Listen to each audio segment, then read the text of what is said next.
O'rtacha shirinlikdagi qovunning mijozi ikkinchi darajada sovuq va ho'l. Shirini ikkinchi darajada issiq. Qovun yeyilganda organizmda ustuvor bo'lgan suyuqlikka qo'shiladi. Qadimgi tabobatda aytilishicha, qovun yeyilganda bosh miyani namlik bilan to'ldiradi. Ammo ko'p iste'mol qilinsa boshni og'ritishi mumkin. Qovun po'chog'ining mijozi issiq. Uni meningit, shamollashlarda boshga qo'yiladi. Handalak po'sti hidlansa miyani qizdirib, tiqilmalarni eritadi. Qovun ko'p iste'mol qilinsa buyraklar holatini yaxshilaydi. Siydik kelishi qiyinlashganda qovun po'chog'i tanaga suriladi. Quritib tuyulgan qovun po'chog'idan 7 gramm yeyilsa, buyrak va qovoqdagi toshlarni chiqaradi. Qadimgi tabobatda aytilishicha, qovun iste'mol qilganda ichki a'zolar og'zini ochadi va ichki a'zolarni tozalaydi, tanani baquvvat qiladi. Qovun istisqo, sarg'aymada foydali. U siydik, ter haydaydi. Qovunni ko'p iste'mol qilinsa, oshqozonni bo'shatib, tozalaydi. Xalq tabobatida qovunni sarg'aymani davolashda qo'llashadi. Ilmiy tibbiyotda qovun bavosilni davolashda parhez taom sifatida ishlatiladi. Qovun o'simligining ildizi kuchli qustiruvchi vosita hisoblanadi. Qovun anemiyalarda parhez taom sifatida ishlatiladi. Qovun mag'zining antiaterosklerotik, kuchli gipolipidemik xususiyatlari aniqlangan, ya'ni qondagi xolesterin miqdorini tushiradi. Qovun ekstraktlari antigemolitik ta'sirga ega.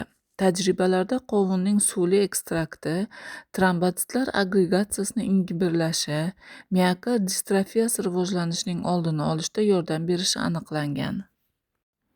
Qovun tarkibidagi adenozin antikoagulanti trombozlarning oldini oladi. Kaliy bilan birga yurak va qon tomir kasalliklari, gipertoniya, insultning oldini oladi. Jigar va buyrak kasalliklari, revmatizmni davolashda foydalaniladi. Qovun yurak va o'pka kasalliklarida tavsiya etiladi. U jarrohlik amalidan keyingi yoki oshqozon yarasi xurujidan keyin sil, qon kasalliklarida zaiflashgan organizm quvvatini tiklashga yordam beradi. Qadimgi tabobatda aytilishicha, qovunning mag'zini bug'da tutib, ko'zdagi shishlarga qo'yiladi. Qovun terini taranglashtiradi, quyosh ta'siridan asraydi, sepkil, dog'ni, boshdagi qazg'oqni ketqizadi.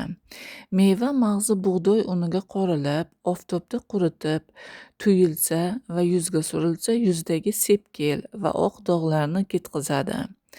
Qovunning yumshoq mag'zi vitiligoda, ya'ni oq dog'larga suriladi. Italyan tadqiqotchilari fenilalanin, qovun ekstrakti va asetil sisteindan tayyorlangan gel bilan vitiligoni davolashda yaxshi natija olishgan.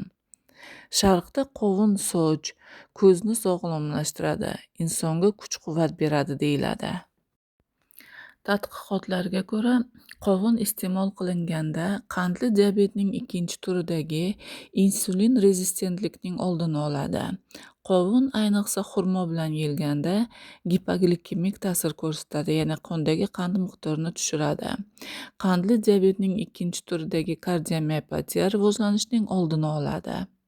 Qovun po'chog'i qalqonsimon bez faoliyatiga stimullovchi ta'sir ko'rsatadi.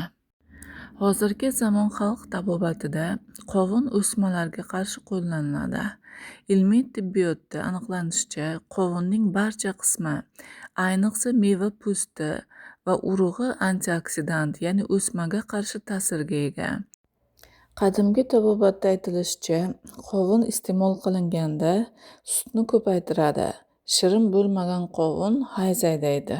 Qovun hidi sharob ta'mini buzadi. Hatto qovunga yaqin joyda sharob tayyorlansa, o'xshamaydi.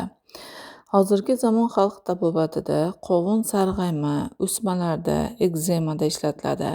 Buyrak kasalliklari, podagraga davo sifatida qo'llaniladi. Qovunni yeyiladigan eng yaxshi vaqt ikki asosiy ovqatlanishlar orasidagi vaqt bo'lib, u boshqa taomlar bilan aralashtirilmasdan tanovul qilinadi, chunki uning o'zi to'laqonli taom sanaladi. Qovunni qandli diabetning birinchi turida va allergik holatlarda tavsiya etilmaydi.